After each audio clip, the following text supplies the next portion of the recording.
지난해 영산강 고수문을 연 뒤 녹조가 예년보다 덜한 것으로 관측됐습니다. 정부는 올해 안으로 보 해체 여부를 결정할 예정입니다. 역대급 폭염이 계속되면서 바다 온도가 크게 올라 전남 남해안에 올해 첫 적조주의보가 내려졌습니다. 상수도가 없어서 육지에서 물을 길어다 쓰는 외딴 섬 주민들이 폭염 속에 큰 불편을 겪고 있습니다. 척추 수술을 받은 70대 여성이 폐열 증세로 숨졌습니다. 의료 과실 여부를 놓고 유족과 병원이 맞서고 있습니다. 여러분 안녕하십니까? 광주 MBC 뉴스데스크입니다. 지독한 폭염 때문에 사람과 동물, 식물은 물론 강과 바다까지도 신음하는 요즘입니다. 폭염이 계속되면서 영산강에도 녹조가 끼었습니다. 하지만 역대급이라는 더위에 비하면 물이 깨끗한 편이라는데 수문을 개방한 효과로 보입니다. 김철원 기자가 현장 취재했습니다. 영산강 상류 승촌보를 하늘에서 내려다봤습니다. 4개의 수문에서 물이 흘러나오는 본류는 녹조가 없이 깨끗합니다. 하지만 물 흐름이 정체된 보 가장자리에는 녹조가 끼어 있습니다. 저는 녹조가 굉장히 심했었습니다. 그래서 여기에서부터 저 아래 죽산보까지 아주 짙은 색깔로 하천이 녹조가 굉장히 심했었는데 지금 보다시피 녹조가 많이 별로 보이지도 않고. 강 중류인 구진포 쪽으로 내려가 봤습니다. 5년 전만 하더라도 고약한 냄새를 풍기는 녹조 찌꺼기가 떠있던 곳이지만 올해는 비교적 깨끗합니다. 죽산보도 마찬가지입니다. 폭염은 예년보다 더하지만 녹조는 크게 줄었습니다. 4, 5달만 되면 녹조로 덮어 씌우는데 올해는 7월 다 가서 8월 되면서 녹조가 생기고 있습니다. 막혀있던 강물이 흐르면서 나타난 결과로 보입니다. 정부는 지난해 6월과 10월 영산강 2개에 보인 이 죽산보와 숭촌보의 수문을 각각 개방했었습니다. 환경부는 지난달 4대강 조사 평가단을 발족시키면서 금강과 영산강의 보를 존치할 것인지 해체할 것인지 여부를 올해 안에 결정하겠다는 방침을 밝힌 바 있습니다. 녹조가 줄고 강 생태계가 회복되는 현상이 환경단체 등이 말하는 보 해체 결정 주장에 힘을 실어주겠지만 구조물 해체에 국민 세금이 또 들어가고 그 과정에서 발생하게 될 지하수 상승 등의 피해가 예상돼 차라리 존치하는 게 낫다는 주장도 있어서 논란이 예상됩니다. MBC 뉴스 김철원입니다. 바다엔 적조가 나타나기 시작했습니다. 그렇지 않아도 수온이 오르면서 물고기가 떼죽음하고 있는데 피해가 더 커지지 않을까 걱정입니다. 조희원 기자가 보도합니다. 옥색빛깔의 바다가 검푸른색으로 변했습니다. 전남 고흥에서 경남 남해까지 해역에 올해 첫 적조주의보가 발령됐습니다. 연일 계속된 폭염으로 인해 바다 수온이 급격하게 올라 적조 생물이 번식하기 시작한 겁니다. 적조주의보가 발령된 전남 여수 금오도 앞바다입니다. 확연히 구분이 되진 않지만 자세히 보시면은 물결을 따라서 검은 적조띠가 보입니다. 적조주의보는 유해성 적조 생물인 코클로디니움의 밀도가 1mm당 100개체 이상일 때 내려지는데 전남 동부 해역은 최고 761개체에 이르는 것으로 조사돼 주의보 기준치를 훌쩍 넘었습니다. 어민들은 폭염이 장기화할 조짐을 보여 적조 피해가 커질까 걱정입니다.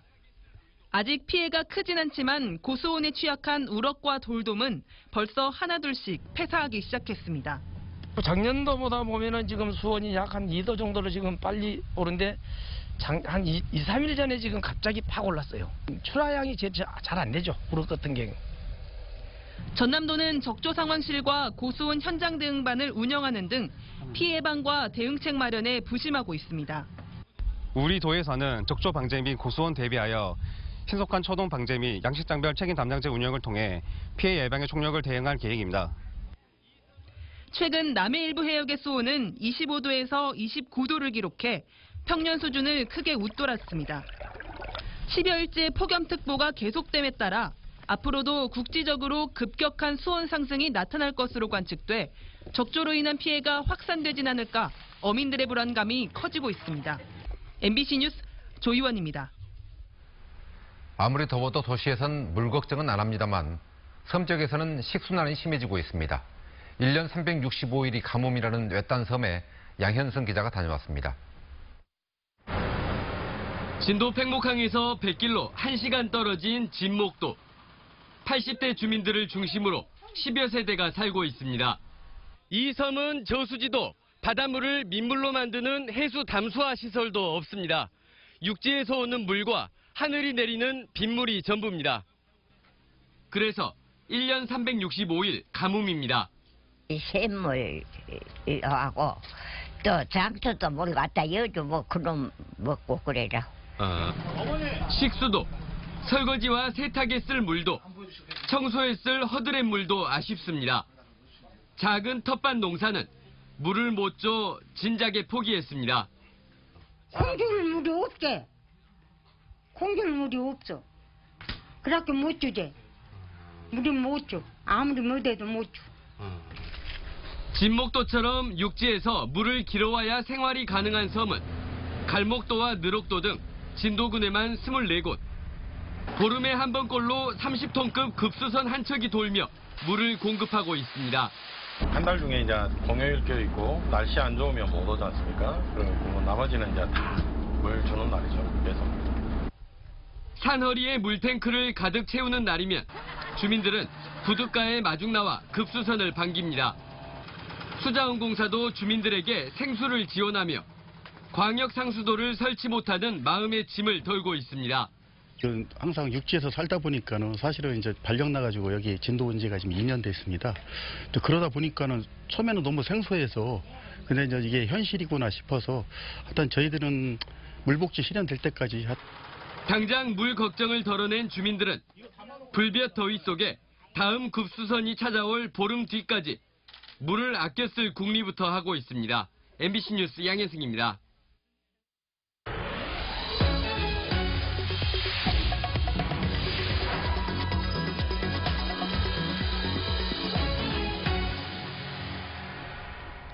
디스크 수술을 받은 70대 환자가 숨졌습니다. 생명을 위협하는 수술은 아니었는데 환자를 치료했던 두 병원은 서로 자기 잘못은 아니라고 주장하고 있습니다.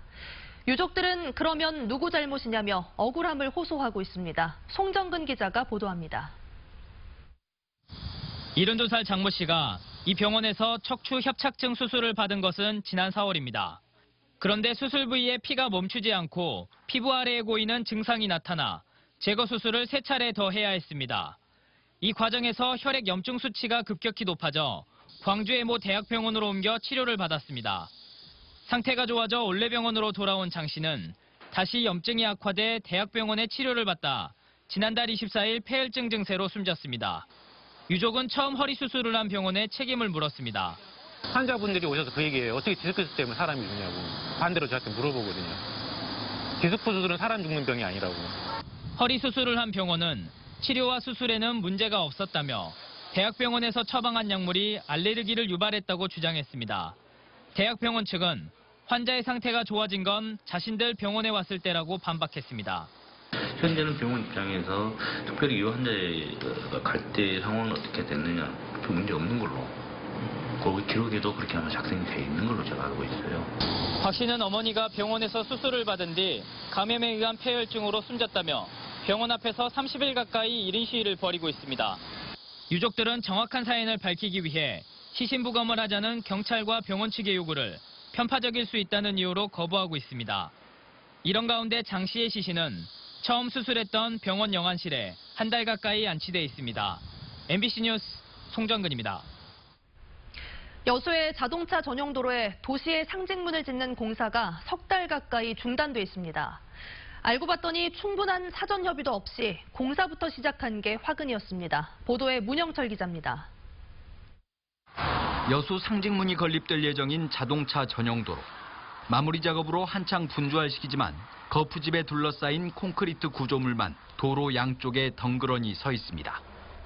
여수시와 국토관리사무소 간의 협의가 길어지면서 공사가 중단된 겁니다. 기와지붕 형태의 상부 구조물을 설치하기 위해 여수시는 차선의 일부나 전부를 통제해 줄 것을 요구했지만 국토관리사무소 측은 하루 3만 대에 달하는 통행량 등을 이유로 난색을 보이고 있습니다.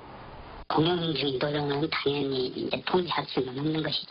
잠깐 구조물을 이렇게 크레인도 올린다든지 이 정도는 있을 수 있겠지만 공사가 시작된 지 넉 달 만에 본격적인 협의가 시작된 데다 논의 기간도 길어지면서 3개월 가까이 공사는 한 발짝도 진전되지 못했고 결국 다음 달까지 공사를 마치겠다던 당초 계획도 물거품이 됐습니다. 양측은 최근에야 기둥 옆에 있는 공간으로 차량을 우회시킨 뒤 상부 구조물 공사를 진행하기로 합의했습니다. 하지만 이를 위해선 최소 한 달 이상 정비 기간이 필요해 공사는 빨라야 9월쯤에나 재개될 전망입니다. 저희가 이제 와서 이제 추진했을 때는 당연히 협의가 완료된 걸로 생각을 하고 추진했던 걸로 저는 생각을 했고 안전상 문제에서 본다 그러면 오히려 더 좋은 방향일 수도 있지 않겠느냐 그런 생각을 하고.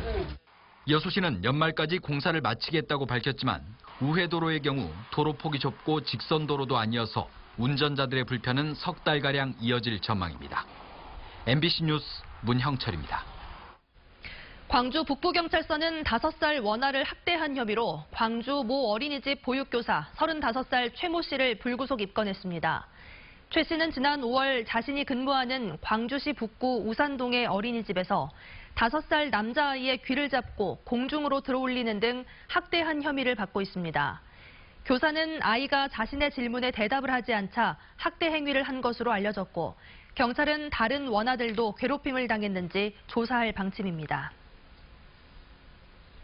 광주시 교육청이 유치원 통학버스의 안전장치를 현장 점검합니다. 광주시 교육청은 이번 점검에서 안전벨과 좌석 확인벨, 동작 감지 센서 등의 안전장치 설치 여부와 정상 작동 여부를 점검하기로 했고 내일은 교육감과 부교육감이 직접 현장 점검에 나서기로 했습니다.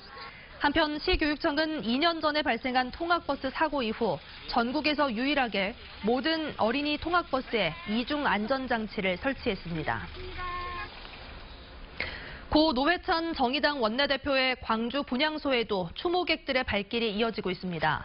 노 대표의 광주 분향소가 마련된 정의당 광주시당 당사에는 민영배 전 광주 광산구청장과 광주시의회 의장단, 광산구의회 의원 등 지역의 정치인들과 시민들이 애도 행렬을 잇고 있습니다.